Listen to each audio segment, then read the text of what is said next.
Mohon perhatian, pintu teater satu susah dibuka.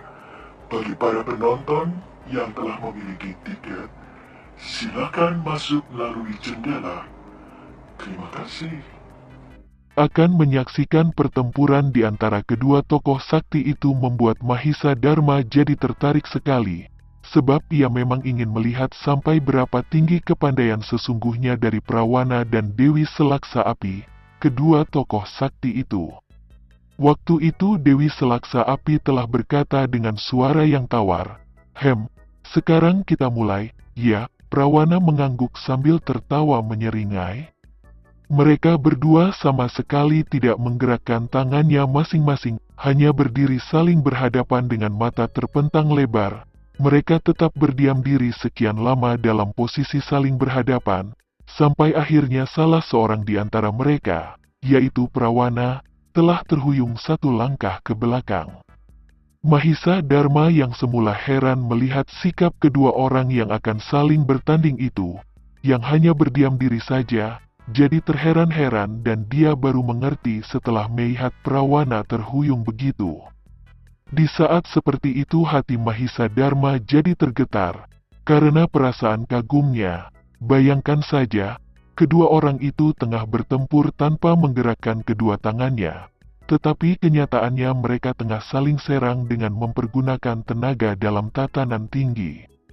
Sehingga tanpa menggerakkan kedua tangan mereka masing-masing, tenaga dalam mereka telah bisa menyambar keluar dari sekujur tubuh mereka, terutama dari bagian pusarnya, di mana hawa murni mereka telah menyambar begitu kuat.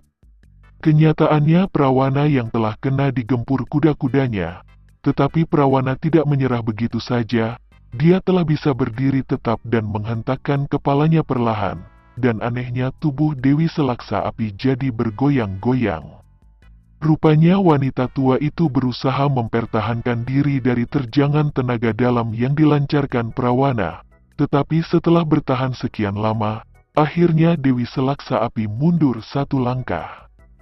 Hal itu memperlihatkan kepandaian kedua orang tokoh sakti ini memang berimbang, yang membuat Mahisa Dharma kagum.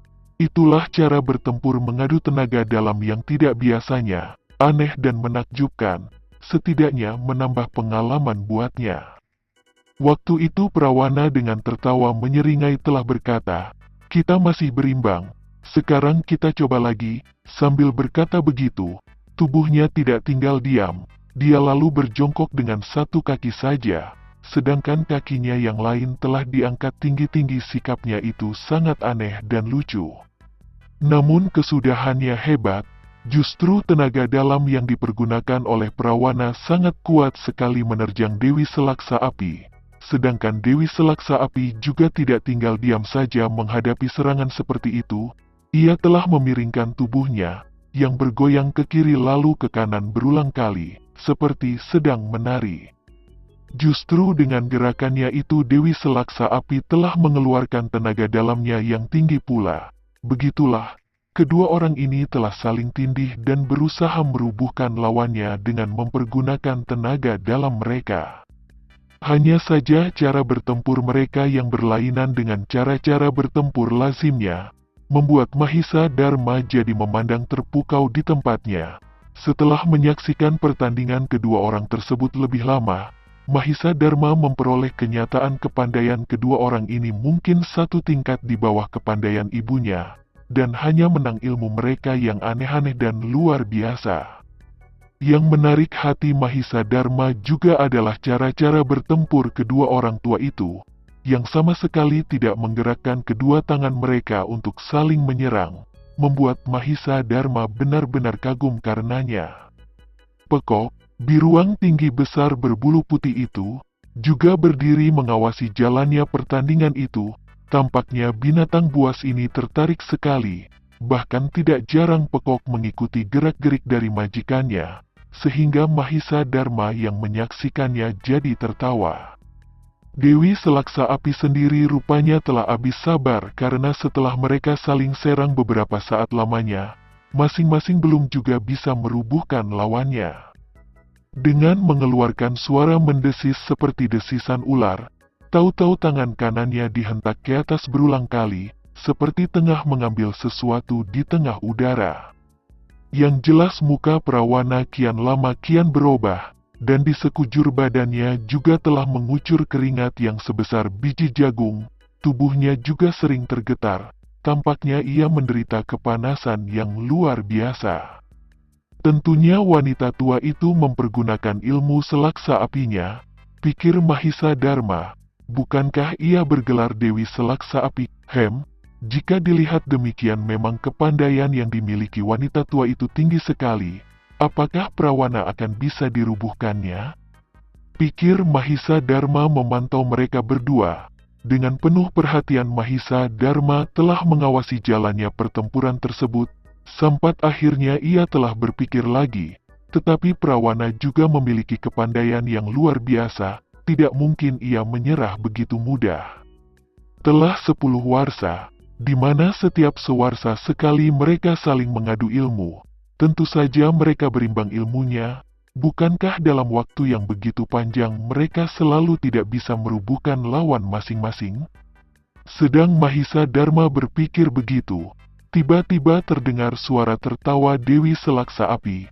Wanita tua itu telah menggerak-gerakkan tubuhnya seperti menari. Prawana telah melompat mundur beberapa langkah ke belakang. Dewi Bangsat, ilmu siluman apa yang kau pergunakan? Tanya Prawana, sambil mengawasi dengan sorot mata yang tajam.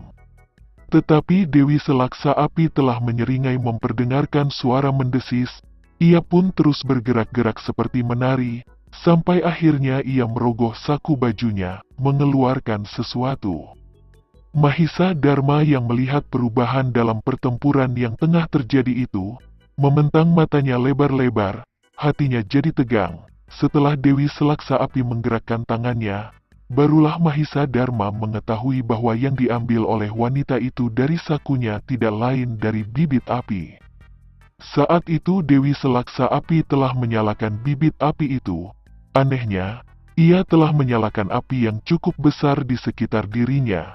Dari tangannya kemudian dilemparkan semacam benda bubuk, yang membuat api menyala besar.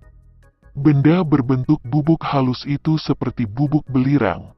Tetapi baunya harum, yang jelas api itu telah berkobar menyala sangat besar dan tinggi sekali. Mahisa Dharma jadi kaget. Ia tidak mengetahui apa yang ingin dilakukan oleh wanita tersebut dengan sikapnya itu, yaitu menyalakan api di saat mereka tengah bertempur. Yang membuat Mahisa Dharma lebih kaget lagi justru waktu itu Dewi Selaksa Api telah melompat ke tengah kobaran api. Mahisa Dharma jadi mengeluarkan suara seruan tertahan. Namun, di saat itu Dewi Selaksa Api benar-benar telah menari-nari di tengah-tengah kobaran api. Hal ini menakjubkan sekali, Prawana sendiri sampai berdiri tertegun karenanya. Inikah yang kau katakan merupakan ilmu yang baru saja kau ciptakan? Tanya Prawana kemudian sambil mementang matanya lebar-lebar mengawasi Dewi Selaksa Api, yang saat itu tengah menari-nari di dalam kobaran api, tanpa sedikit pun pakaian dan tubuhnya terbakar. Dewi Selaksa Api masih terus bergerak-gerak menari-nari dalam kobaran api. Ia telah menyahuti dengan suara mendesis, "Benar, 10 warsa ini aku berusaha menciptakan ilmuku ini, dan 2 warsa terakhir ini aku baru bisa menciptakannya dan berhasil menguasainya dengan baik. Sekarang jangan harap kau bisa menghadapi diriku." Muka Prawana jadi berubah. Inilah hebat. Seorang manusia bisa menari-nari di dalam kobaran api tanpa tubuhnya terbakar, bahkan pakaiannya juga tidak termakan api. Bagaimana mungkin ia bisa melancarkan serangan jika memang lawannya berada dalam kobaran api sebesar itu, sedangkan untuk berdiri terus di tempat yang dekat dengan lawannya, Prawana telah tersiksa oleh hawa panas yang membuat ia mengucurkan keringat tidak hentinya.